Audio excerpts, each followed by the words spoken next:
5 personnes ont perdu la vie et de nombreuses autres ont été blessées lors de nouveaux affrontements à la frontière entre la Thaïlande et le Cambodge, tandis que l'évacuation massive des habitants a commencé. Les deux parties se sont mutuellement accusées d'avoir déclenché la violence, qui est la confrontation la plus sérieuse entre les deux pays depuis qu'ils ont convenu d'un cessez-le-feu en juillet. Le Premier ministre thaïlandais, Anutin Charnvirakul, déclare que son pays n'a jamais voulu de violence, mais qu'il utilisera les moyens nécessaires pour préserver sa souveraineté.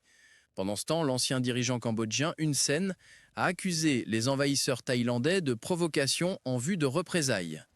Depuis mai, les tensions croissantes entre les voisins ont conduit à plus de 40 décès, ainsi qu'à des interdictions d'importation et des restrictions de voyage. L'armée thaïlandaise a déclaré que ses troupes avaient répondu au feu cambodgien, y compris en lançant des attaques aériennes le long de la frontière contestée, tandis que le ministère de la Défense de Phnom Penh a déclaré que ce sont les forces thaïlandaises qui ont attaqué les premières dans la province cambodgienne de Preaviar. Au moins un soldat thaïlandais et 4 civils cambodgiens ont été tués et environ une douzaine ont été blessés à la suite des combats de lundi, selon des responsables des deux côtés.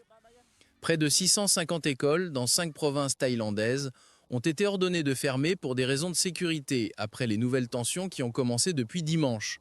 Pendant ce temps, le chaos a également touché les écoles dans les provinces frontalières du Cambodge, alors que les parents se précipitaient pour ramener leurs enfants à la maison.